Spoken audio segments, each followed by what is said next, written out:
आगे हमने देखा कि रिया अचानक से कहीं गायब हो जाती है।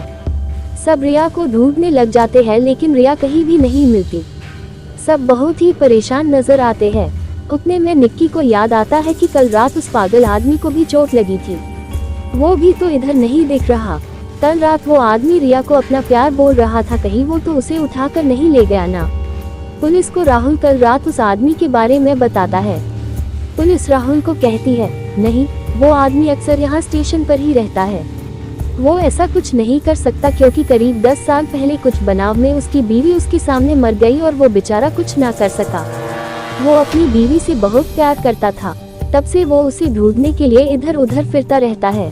अब तुम सब अभी घर जाओ, रिया के बारे में हमें जैसे पता चलता है आपको मैं जान करूँगा। वैसे आप जिस गाँव में जा रहे हैं वहाँ बहुत साल पहले कुछ हादसे हुए हैं तो ध्यान रखना।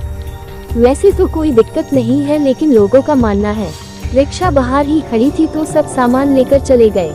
गाय सबको कहती है, कुछ साल पहले हवेली में कुछ हुआ था लेकिन मुझे उसके बारे में कुछ भी याद नहीं है, लेकिन उसके बारे में हमें कोई चिंता करने की जरूरत नहीं है, वो सब अंधश्रद्धा है, ऐसा हमारे बुजुर्गों का मानना है।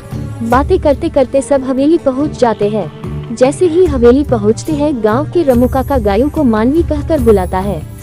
सब हैरान हो जाते हैं। तब गायों कहती है, मैं गाय हूँ, मानवी नहीं। वो आदमी फिर डर कर चला जाता है।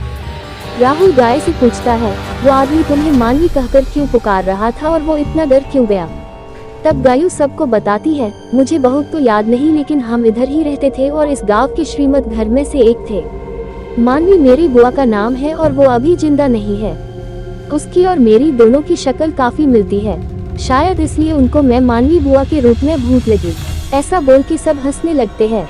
सब लोग अंदर हवेली में प्रवेश करते हैं और थक कर वहाँ कुर्सी पर बैठ जाते हैं और इतने में ऊपर से गा पर खून टपकने लगता है।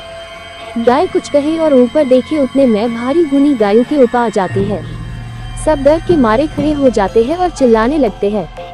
राहुल हवेली का दरवाजा खोलने की कोशिश करता है लेकिन खुलता नहीं ही। चारों ओर से सभी दरवाजे बंद हो जाते हैं।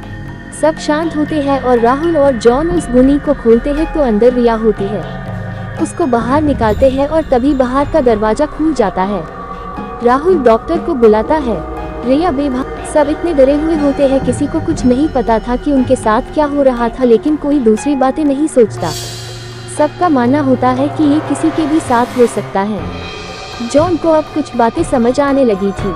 जैसे ही रिया को होश आता है वो बताती है कि कल रात उसे किसी के चिल्लाने की आवाज़ सुनाई दी, जैसे कोई मासूम औरत मुसीबत में हो, इसलिए मैं उधर उसकी मदद के लिए पहुंची तो वो मुझसे डर कर चली गई। मैं उसके पीछे गई और उसे अपनी परेशानी बताने को कहा और जैसे ही उसने मेरी तरफ देखा वो हुबहू गायों की तरह ही दिख रही थी, लेकिन गाय तो मेरे पास सो रही थी। फिर अचानक वो गायब हो गई और उसके बाद का मुझे कुछ याद नहीं है। सच में ये एक बहुत ही डरावना सफर रहा है। कोई रिया की बात नहीं मानता और इसको सब थकान की वजह से ऐसा हुआ है, ऐसा कहते हैं। रिया को गुनी में भी पुरने को उस पागल आदमी का हाथ कहते हैं। सब अपने कमरे में जाते हैं आराम करने के लिए। गायू अपने कमरे में जाती है तो उसे, आओ मेरे पास आओ, मुझे पता था तुम एक दिन जरूर इधर आओगी। वो इस आवाज को हम समझकर बाहर जाती है तो उसे वहाँ उसके कमरे के बाजू में ही एक बढ़िया कमरा दिखता है, लेकिन उस पर ताला लगा था। वो देख रही होती है, उतने में वहाँ सभी आ जाते हैं। गाय सबको बताती है कि हवेली का ये सबसे खूबसूरत कमरा है। राहुल इसे देखना चाहता था इसलिए ताला तोड़ने गया, उतने में तो वहाँ की देखभाल रखने वाले मुकाका आ गए। मुकाका सबको मना करते हैं इस कमरे को खोलने से। वो बताते हैं इस कमरे में कई साल से राज छुपाए हुए हैं, इसे खोलना मत वरना अच्छा नहीं होगा। इधर ऐसा वैसा कुछ बोलना भी मत, अब खाना खाने सब आ जाओ। सब खाना खाते हैं और फिर अपने कमरे में सो जाते हैं।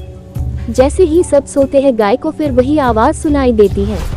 वो आवाज़ सुन बाहर आती है। जॉन और राहुल दोनों ही बाहर बातें कर रहे होते हैं।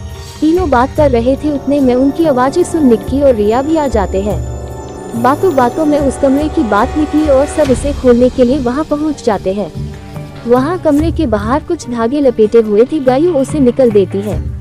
धागे निकालने के बाद राहुल दरवाजे को जोर से धक्का मारकर खोलता है। इतने में तो आप ही बताओ आगे क्या होगा, कौन होगी वो औरत जो गाय के जैसी लगती है?